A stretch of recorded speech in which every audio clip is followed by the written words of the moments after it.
Shalom saudara-saudara terkasih, berjumpa kembali bersama saya Pastor Boni Purba dalam renungan kitab suci harian. Hari ini Sabtu 8 Februari 2025, pekan biasa yang keempat. Bacaan kitab suci yang akan kita renungkan hari ini dari Markus 6 ayat 30 sampai 34.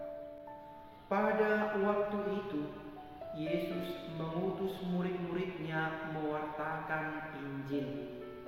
Setelah menunaikan tugas itu, mereka kembali berkumpul dengan Yesus dan memberitahukan kepadanya semua yang mereka kerjakan dan ajarkan.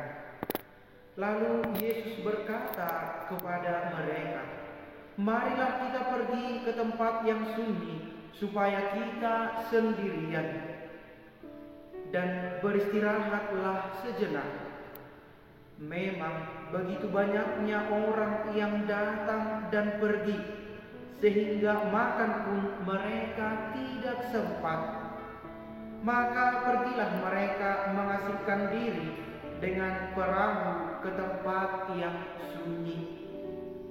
Tetapi pada waktu mereka bertolak, banyak orang melihat dan mereka mengetahui tujuannya. Dengan mengambil jalan darat, segeralah datang orang dari semua kota ke tempat itu, dan mereka malah mendahului Yesus. Ketika mendarat, Yesus melihat jumlah orang yang begitu banyak, maka tergeraklah hatinya oleh belas kasihan kepada mereka, karena mereka seperti domba yang tidak mempunyai gembala. Lalu mulailah Yesus mengajarkan banyak hal kepada mereka." Demikianlah sabda Tuhan. Saudara-saudari terkasih, kalau kita renungkan bacaan-bacaan hari ini, sangat menarik. Saya menyadari bahwa begitu hebatnya Tuhan ini. Kalau kita renungkan, ternyata di dalam tubuh manusia sendiri Allah memberikan tanda atau sejenis alarm untuk manusia. Tanda apa itu? Kalau misalnya seseorang manusia bekerja mulai dari pagi sampai sore, tubuh manusia akan memberikan alarm untuk istirahat dalam wujud bahwa dia mulai mengalami kelelahan. Kelelahan yang ada di dalam tubuh manusia ini adalah tanda bagi manusia untuk segera istirahat dan meminta untuk memulihkan kembali tenaganya.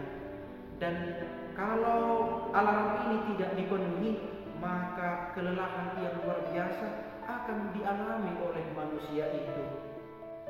Hal yang sama juga saya renungkan bahwa dalam bacaan hari ini Yesus mau memperlihatkan kepada para murid bahwa setelah sekian lama mereka memberikan pengajaran, mewartakan Injil sesuai yang diperintahkan Yesus kepada mereka, Yesus mengajak mereka untuk menepi sejenak, istirahat sejenak, pergi ke tempat yang sunyi untuk beristirahat dan menimba kekuatan baru.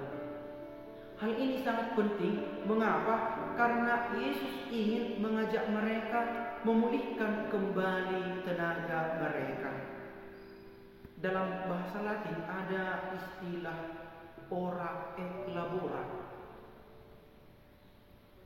Berdoalah dan bekerjalah. Ini juga mengingatkan kita bahwa manusia tidak cukup hanya bekerja terus, tetapi kerja itu juga harus diimbangi dengan doa.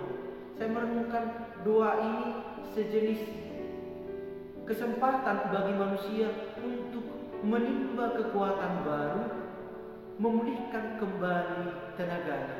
Dan itulah yang menjadi ciri khas para murid Kristus, termasuk kita semua saudara terkasih, supaya dalam seluruh rangkaian tugas dan tanggung jawab kita, entah sebagai apapun kita, sebagai pastor, sebagai umat beriman, sebagai anak orang tua, kita diperkenankan dan sangat untuk melakukan tugas-tugas kita.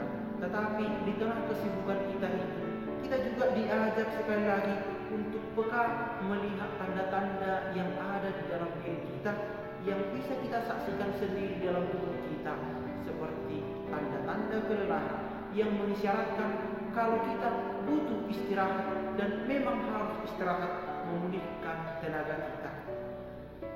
Sebagai pastor, sebagai suster, dan sebagai siapapun kita, apapun tugas kita, pekerjaan kita juga harus diimbangi dengan doa sebagai salah satu sarana untuk menimba kembali kekuatan dari Tuhan, supaya kita pada kesempatan berikut dikuatkan kembali untuk boleh punya daya baru mewartakan kerajaan Allah itu sendiri, menjalankan tugas-tugas harian kita. Dan di tengah kesibukan yang demikian juga, pada hari ini Yesus mengingatkan kita bahwa meskipun lelah, meskipun sedang sibuk, tetapi ketika situasi sangat mendesak, di sekitar kita ada orang yang sangat membutuhkan, maka kesibukan kita itu kita tinggalkan untuk peduli dengan orang-orang yang sangat membutuhkan kita itu. Dan itu nampak dari yang dilakukan Yesus, meskipun mereka sebenarnya sedang istirahat mengasingkan diri, tetapi karena tergerak dia oleh belas kasihan dengan situasi orang yang ramai dan membutuhkan pertolongannya, maka Yesus segera peka dengan kebutuhan itu. Itulah yang diminta kepada kita, saudara terkasih, supaya pada hari ini kita semakin peka untuk peduli dengan orang-orang yang di sekitar kita, meskipun kita dalam situasi yang sangat sibuk sekalipun. Mari saudara-saudara terkasih, supaya dalam hidup harian kita dipanggil untuk peka dengan diri kita sendiri, alarm yang ada pada diri kita sendiri, sekaligus juga kita peka dengan kebutuhan orang-orang yang ada di sekitar kita. Semoga rahmat Tuhan senantiasa memampukan kita untuk peka dengan diri